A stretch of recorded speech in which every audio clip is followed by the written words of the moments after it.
Our next topic related to the twinning. Basically three types of twinning. One is the motion twinning, second one is the classical motion twinning, third one is the shape twinning. We have already done two types of twinning, motion twinning and the classical twinning. In this video we will do the shape twinning. Shape twinning means your shape is changed to the another form of shape, or your shape is converted to the another shape. How is it work? I will explain. Firstly, we will open the Adobe Animate. Here we will click on the file menu and choose the new option. There are four kinds of presents available in front of you, or four kinds of document in front of you. We will always choose the standard document and click on the create button.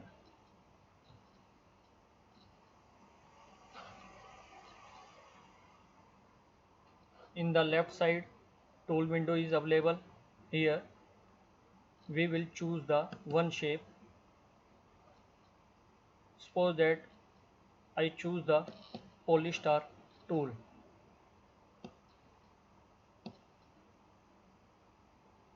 और यहाँ पर ये Polystar tool मैंने यहाँ पर draw कर दिया। अब मैं चाहता हूँ, हमारा टॉपिक है शेप ट्विनिंग, हमारी एक शेप दूसरी शेप में ऑटोमेटिकली कन्वर्ट हो जाए। ये हमारा फर्स्ट की फ्रेम है, ये हमारा नेक्स्ट की फ्रेम है। सपोज दैट मैंने नेक्स्ट की फ्रेम, डेस्टिनेशन की फ्रेम, एंडिंग पॉइंट यहाँ पर 20 लिया। अब शेप ट्विनिंग में हम क्या करेंगे, एंडिंग जो आपका पॉइंट है, जहाँ तक आप चाहते हैं कि आपका ऑब्जेक्ट इस टाइम लिमिट के अंदर मूव करे, तो यहाँ पर इस की फ्रेम पर मैंने राइट क्लिक किया। शेप ट्विनिंग के अंदर अब हम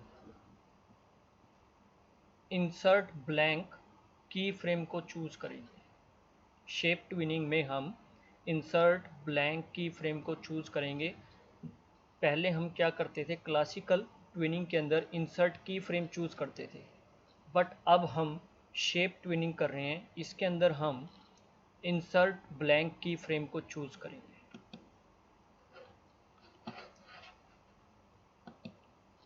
और मैं चाहता हूं जब ये 20 नंबर की फ्रेम पर पहुंचे तो ये जो हमारी शेप थी 20 तक पहुंचते पहुंचते ये दूसरी शेप में कन्वर्ट हो जाए। तो ये हमारा डेस्टिनेशन है। यहाँ पर हम एक नई शेप, एक नया टूल ड्रा कर देते हैं कि वो हमारा जो पॉलीस्टार टूल था हमारा, वो हमारा ओवल टूल में कन्वर्ट हो जाए।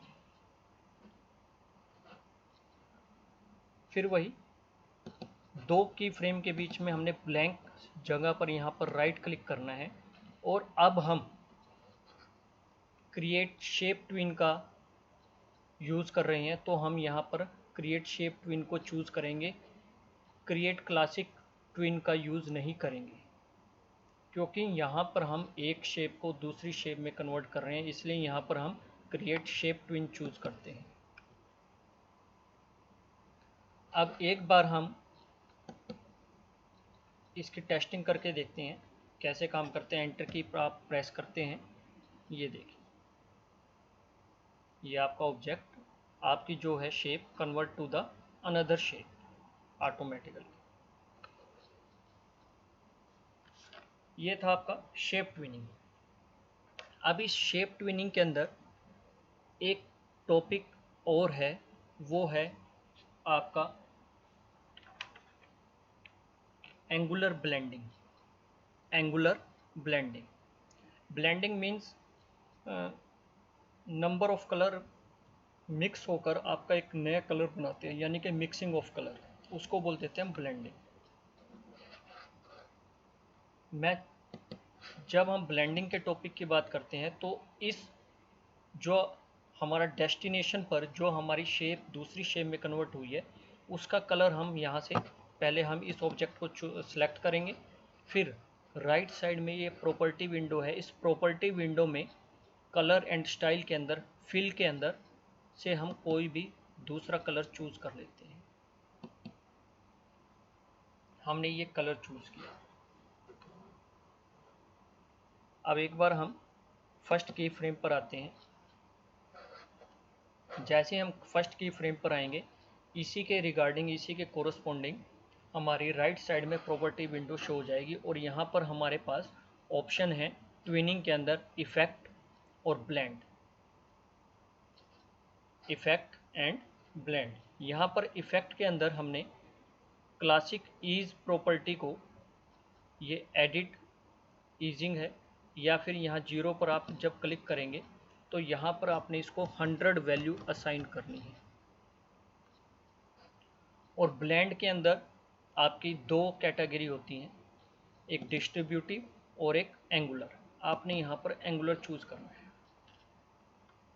अब एंगुलर ब्लेंडिंग आपकी क्या करती है, जो आपका ऑब्जेक्ट है, ये जैसे कि पॉलीस्टार टूल है, इस पॉलीस्टार टूल के जो बाउंड्री है, जो इसकी लाइंस है, जो इसके कॉर्नर्स हैं, उनको ये शार्पली दूसरे ऑब्जेक्ट में कन्वर्ट करती है, यानी कि बड़े स्मूथली, बड़ी क्लियरली। तो इसलिए हम यहाँ पर ब्लेंडिंग के अंदर एंगुलर को चूज करेंगे। अब हम अपने ऑब्जेक्ट को रन करके देखते हैं सेम विंडो के अंदर। ये देखिए, तो ये एंगुलर ब्लेंडिंग के कारण आपके जो ऑब्जेक्ट के जो कॉर्नर हैं वो शार्पली, बड़े स्मूथली चेंज भी हो रही है। अब हम इसे डिफरेंट विंडो में रन करते हैं, कंट्रोल प्लस एंटर की से, शॉर्टकट है ये देखिए। जब आप डिफरेंट विंडो में इसे रन करते हैं तो ये नंबर ऑफ टाइम तक रन होता रहता है जब तक आप इसे क्लोज नहीं करते इस विंडो को। तो ये आपकी शेप ट्विनिंग थी, और शेप ट्विनिंग के अंदर आपको ब्लेंडिंग, एंगुलर ब्लेंडिंग के बारे में बताया गया। आई होप सभी बच्चों को ये समझ में आ गया होगा। तो आप इसकी बार बार प्रैक्टिस करें। जब आप नंबर ऑफ टाइम इसके प्रैक्टिस करेंगे, इसका प्रैक्टिकल परफॉर्म करेंगे एडोब एनिमेट का, तो डेफिनेटली आपको ये ईजी लगेगा।